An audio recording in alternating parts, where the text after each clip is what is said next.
In November 1997, on the Isle of Skye, Scotland, a small village famous for its misty mountains and ancient legends, strange events began to unfold. Fiona MacLeod was a history student at Edinburgh University when she was shocked by the news that her younger brother Alastair had gone missing. Alastair had not returned from a night walk to the Dunvegan Stone Circle outside the village.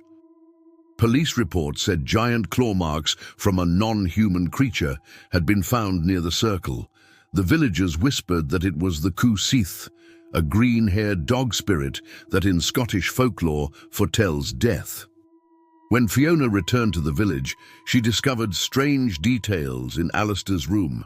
Under his bed was a newspaper clipping from the 19th century. It told the story of 5 children who disappeared in the same stone circle in 1847. In the newspaper, there was a witness's testimony. "In the mist, I saw a huge dog with green eyes, and the children went after it and were never seen again." Fiona went to the stone circle to track Alastair. As it was getting dark, a voice was heard through the fog. "Don't close your eyes." Above it was the abandoned Clachan Mhòr farm. When he broke down the door, he noticed Alastair's scribbles on the walls, a creature with flame-colored eyes and shadows emerging from a circle. In one corner, there was a jar filled with green feathers. At midnight, he returned to the circle. As the moonlight fell on the stones, a howl was heard. When the mist cleared, Cù-Sìth appeared. His fur was green like rotten leaves, and his eyes red as embers. Fiona froze, but the creature did not attack. Instead, it pointed to a hole in the stones. In the hole was Alastair's bloody t-shirt, and a note that read, "It is impossible for me to go back." In the village library, she met a folklorist named Dr. Hamish Wallace. Wallace showed Fiona a document written in 1745. "Cù-Sìth demands a sacrifice every 50 years. If you refuse, the whole village will disappear." The last victim was Fiona's great-aunt Mhòr, who disappeared in 1947. Dr. Wallace gave Fiona an old Gaelic prayer. "These words may close the portal, but at a price." The next night, Fiona sneaked into the circle with a tape recorder and a camera. Hours later, Cù-Sìth reappeared. Fiona shouted in Gaelic, "Dha mi adola dunad andoras." "I am closing the door." Suddenly, the stones trembled and the creature began to howl. When the mist cleared, Alastair lay unconscious in the center of the circle. Alastair never spoke after the incident. Doctors diagnosed him with post-traumatic stress disorder, but dismissed Fiona's stories as hallucinations. When the green feather found on Alastair's palm was analyzed in the laboratory, it did not match any known animal species.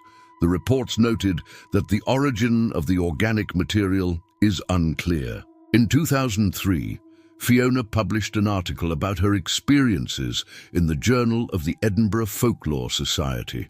The article was ridiculed in academic circles, but the elders on the Isle of Skye quietly supported her. Moira Campbell, the oldest resident of the village at 92, secretly approached Fiona and slipped an envelope into her hand. Inside was the diary of her great-aunt Mhòr, who disappeared in 1947. The last page read, "Cù-Sìth is only a messenger. What's really scary is that the door to fairyland remains open.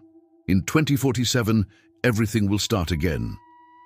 In 2015, a documentary crew came to the island to film around the Dunvegan Stone Circle.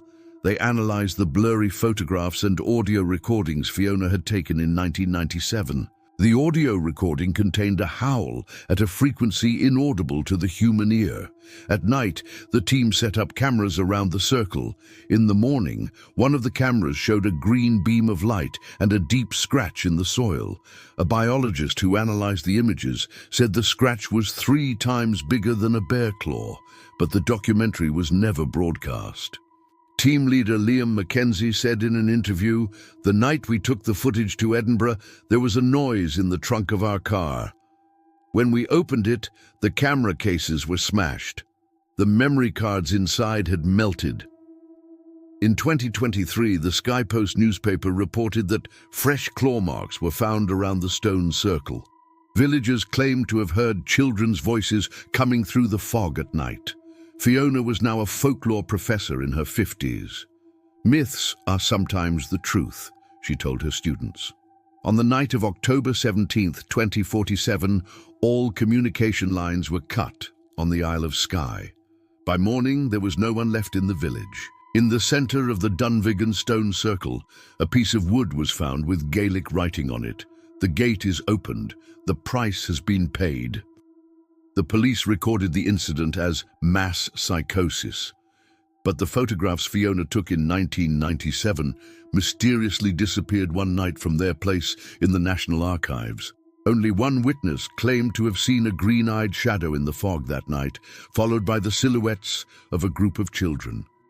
The Isle of Skye is still silent today, and Cù-Sìth's howl echoes in the mountains with the wind.